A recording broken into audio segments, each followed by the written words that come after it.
Say hello to Chelsea. Chelsea is a champion surfer, so she's accustomed to moving super fast, which is why she relies on super fast broadband brought to her through Flow's 100% fiber to the home network. It keeps her family sharing and surfing and saving each month. Combined, she bundles her Flow mobile, home phone, and TV services, so she can enjoy much more for much less, and so can you. Visit any Flow retail outlet, call 1-800-804-2994, or visit discoverflow.co to find out more. One-of-a-kind connection. This is how we flow. It's Wednesday, July the 13th, 2016, and this is your Barbados Today morning news update. I'm Emmanuel Joseph. Thanks for joining us. We begin with a sad story. Riando Phillips would have celebrated her sweet 16th birthday yesterday, but instead of the big birthday party she was anxiously anticipating, her family was last night holding a vigil in her memory after her untimely passing while a patient at the Queen Elizabeth Hospital last week. Her mother, Kathy Ann Phillips, who declined to disclose the cause of death, described her daughter as a rising star that was gone too soon. The Friend of Stewart administration will be putting a new mechanism in place at the ports of entry by year end to help tackle the troubling influx of illegal guns and drugs. The announcement was made in the House of Assembly last night by Minister of Finance Chris Sinclair, while MPs debated an amendment to the Magistrates Court Act that would abolish preliminary inquiries. Sinclair told the chamber that negotiations were currently underway to buy 2 major scanning machines which would more speedily and successfully scan the hundreds of bags passing through the air and the seaports. So that we would not have this situation where you have to do that physically all the time. So that we will cut down on the guns coming into Barbados, we will cut down on the drugs coming into Barbados. And all the customs officers will then be required to do at random is to check people for goods that they may bring in. They need to be declared to be assessed for customs value purposes and revenue purposes. This is what we're doing. And to have machines in place so in December. That's our expectation. If all the resources are released, we expect to have those done by December. Government is urging the opposition to join hands with it in participating in a national consultation on the society later this month.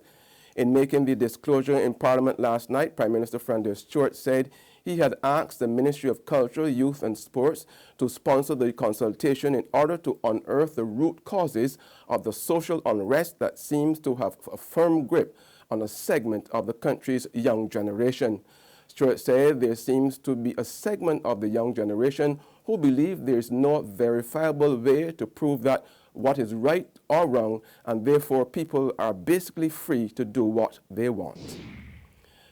The first tranche of $17 million in retroactive pay owed to workers of the Barbados Water Authority, that's the BWA, will be disbursed by the end of this month, and that's according to Chairman Dr. Atlee Brathwaite. Dr. Brathwaite told Barbados Today he was surprised that the workers were planning to go on strike, considering that they had already received their increased wages and the back pay would be in their hands by month end. If you recall, that was back pay, and Ministry of Finance was expect a supplemental to look after that. And I think correspondence to the effect that will be paid to workers over a 6 months period. And I suspect, I have a check on it. I think the first tranche has been sent over to Water Authority, and by the end of this month, I believe that first tranche will be paid. But it will be done over a 6 months period. So I don't know what the fuss. However, Orlando Gabby Scott, spokesman for the workers' representatives, the Barbados Workers Union, was singing a different tune following a meeting yesterday morning with Minister of Labour Dr. Esther Bayosuku. The minister yesterday held separate talks with a BWU delegation and BWA management officials at the Labour Department. The problem, as you know, it is that the monies were supposed to be paid in May. The people have not yet received the monies, and that is it. An elderly Barbadian Canadian man who was caught bringing over 14 pounds of marijuana into Barbados last week had to part with $15,000 after he appeared yesterday in a magistrate's court. 71-year-old Erwin Algernon Mosley apologized to the District C Magistrates Court for his actions. telling Acting Chief Magistrate Christopher Birch it's just that he found himself between a rock and a hard place and that he was sorry. Mosley, who was expected to return to Quebec today, pleaded guilty to all 4 charges and was ordered to pay the $15,000 in fines on the spot. In sports now, the Barbados Tridents will hope for better weather at Kensington Oval tonight when they face the Patriots after rain forced their Caribbean Premier League game against the Jamaica Tallywas to be abandoned last night. The washout spoiled Chris Gale's plans of registering another destructive half-century in the tournament. Rain first delayed the start of the match to reduce it to 12 overs a side and then returned after 10 overs of Tallywas innings to not allow any more play. There's regional and international news after this short break. ICBL T20 Cricket Party, more than a match. To Gary's 80th birthday, celebrating the greatest all-rounder and our national hero. You can't beat that. July 28th, 6:30 p.m. Tickets from Kensington Oval, CS Pharmacy, and ticketpal.com. Hosted by the 50th Anniversary Secretariat. Secure your future, be financially strong. Since 1983, we have been there for you. A smart range of products, great tax benefits. We're the solution to your hopes and your dreams. The Barbados Workers Union Cooperative Credit Union. The Barbados Workers Union Cooperative Credit Union. Humble beginnings to smart loans, smart savings. Save smart and borrow smarter. That's the move for me. Stability, prosperity. We're the solution to your hopes and your dreams. The Barbados Workers Union Cooperative Credit Union. The Barbados Workers Union Cooperative Credit Union. We're back with news of the region now. There's a shortage of certain prescription drugs in Trinidad and Tobago. Some people who depend on the Chronic Disease Assistance Program, or CDAP, for free prescription drugs have been coming up empty-handed when they go to the counter with their prescriptions. The head of the Pharmaceutical Society of Trinidad and Tobago says a number of factors are to blame. Depending on which CDAP drugs you've been prescribed, you may or may not be in luck when you try to redeem your prescription. Some items are available and some are not. Walcott, a pharmacist, said there are several reasons behind the shortage of some drugs.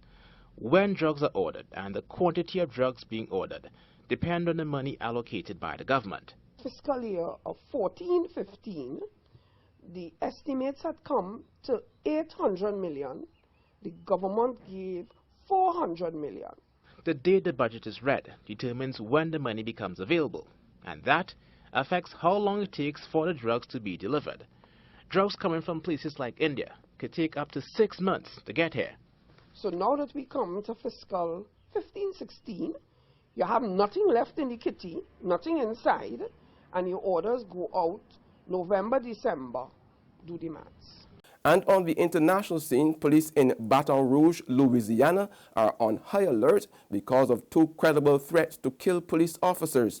3 people have so far been arrested in connection with the threat, which emerged after the shooting death of Alton Sterling last week by Baton Rouge police, which has prompted week-long protests by people concerned about police use of deadly force.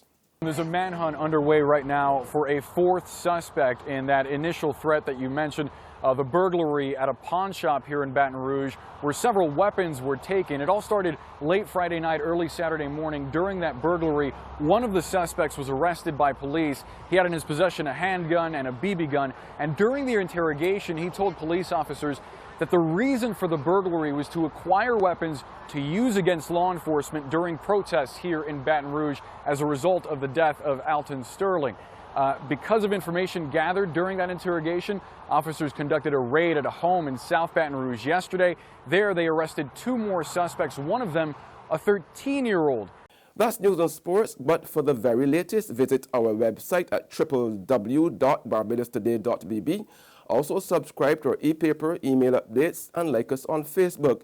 We are also on iZoom Media in bus terminals, or screenplay at supermarkets and gas stations near you, as well as Channel 99 on Flow TV and Mix 96.9 FM. I'm Emmanuel Joseph. Have a fantastic day.